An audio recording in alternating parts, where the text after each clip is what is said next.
आज हम बात करने जा रहे हैं गोरखपुर क्षेत्र के लोकसभा सीट बस्ती की।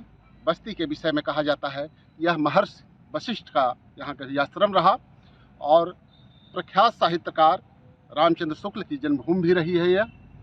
और भारतेंदु हरिश्चंद्र ने इसके विषय में कहा था, बस्ती को बस्ती कहूँ तो काको कहूँ उजाड़।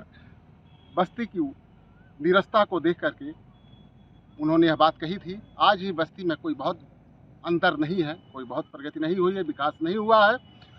और यदि लोकसभा सीट की बात किया जाए तो सबसे पहले कमल यहाँ 1991 में खिला था, जब राम मंदिर आंदोलन शुरू हुआ था। उसके बाद भाजपा ने 1996, 1998 और 1999 में श्री राम चौहान ने यहाँ पर कमल खिलाया था। और उसके बाद 2004 में बसपा ने लालमणि प्रसाद को टिकट दे करके यहाँ से जीत हासिल की थी। और जब 2009 का चुनाव आया तो बसपा ने लालमणि प्रसाद का टिकट काट दिया और अरविंद चौधरी को यहाँ से टिकट दिया। अरविंद चौधरी ने 2,68,000 वोट पा करके अपने निकटतम प्रतिद्वंदी सपा के राजकिशोर सिंह को 1,63,000 जो वोट पाए थे उनको 1,05,000 वोटों के अंदर से हराया था। और उसके बाद 2014 में 14 की बात करें तो फिर यहाँ पर भाजपा ने हरीश द्विवेदी को मैदान में उतारा। हरीश द्विवेदी ने 3,57,000 वोट पा करके 3,24,000 वोट पाने वाले सपा के ब्रजकिशोर सिंह को पराजित किया था करीब 33,000 वोटों से। और बसपा के राम प्रसाद चौधरी तीसरे स्थान पर थे और 2,83,000 वोट पाए थे।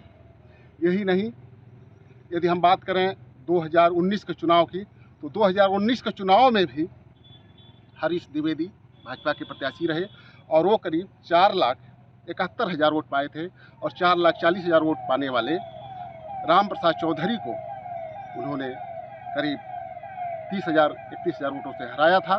राम प्रसाद चौधरी 2019 से पहले बसपा में थे और वो कप्तानगंज से 5 बार के विधायक थे, लेकिन बसपा ने उनको निष्कासित ऐन लोकसभा चुनाव के पहले कर दिया था। ऐसे में सपा ने उनको अपना प्रत्याशी बनाया था।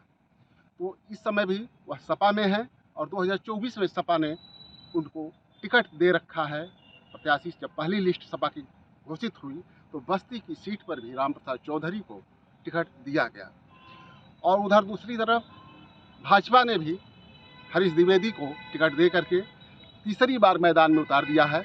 अब यहाँ की स्थिति की बात करें तो यहाँ पर 5 विधानसभाएं हैं, 5 में से 3 पर सपा का कब्जा है। और 2022 में सपा का सुभाषपा से ओम प्रकाश की राजभर की पार्टी से समझौता था तो एक सीट राजभर की पार्टी को जीत मिली थी विधानसभा में और मात्र एक हरैया सीट पर ही भाजपा का कब्जा है। तो इस तरह से देखा जाए तो 5 विधानसभा सीटों में से सिर्फ भाजपा का एक पर ही कब्जा है और जो पिछला जीत का अंतर था वो भी 31,000 के आसपास का है। तो बहुत अंतर नहीं रह गया है। अब यहाँ मतदाताओं की बात करें तो यहाँ पर सर्वाधिक जो हैं ओबीसी मतदाता हैं, करीब 6.5 लाख के आसपास। सवर्ण मतदाता 5 लाख के आसपास हैं और दलित मतदाता 4.5 लाख के आसपास हैं। मुस्लिम मतदाता 2 लाख के आसपास हैं। कुल मतदाताओं की संख्या 20 लाख से अधिक है। तो ये जाति समीकरण, धार्मिक समीकरण ये मतदाताओं का है। तो इस बार सपा ने जो इंडी गठबंधन है उसने रणनीति बनाई है कि जहां भाजपा की पूरे प्रदेश से 40 सीट जो कम करने के लिए उन्होंने जो गठबंधन बनाया, जो रणनीति बनाई है, उसमें बस्ती भी शामिल है। उन लोगों का कहना है कि बस्ती में बहुत मामूली अंतर से पिछला चुनाव हम लोग हारे थे और इस बार चूँकि कुर्मी बाहुल क्षेत्र है और राम प्रसाद चौधरी जो 5 बार कप्तानगंज से विधायक भी रहे हैं उनको टिकट दिया गया है। तो लड़ाई काफ़ी कांटेदार होगी, काफ़ी निकट की होगी। लेकिन अब जब तक मतदान नहीं होता है, मतगणना नहीं होती है, कुछ कहा नहीं जा सकता है। लेकिन विपक्ष पूरी तरह से भाजपा को घेरने की स्थिति में है। वो नहीं चाहता है किसी भी तरह से बस्ती में कमल हैट्रिक लगाए।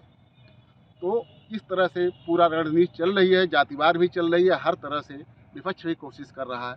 लेकिन ऊँट किस राजनीति का जो भी है, चुनाव का, लोकसभा चुनाव का ऊँट किस करवट बैठता है, यह तो समय ही बताएगा। कैमरामैन मुन्ना के साथ डॉक्टर सिंधु कुमार मिश्रा, TV9 गोरखपुर।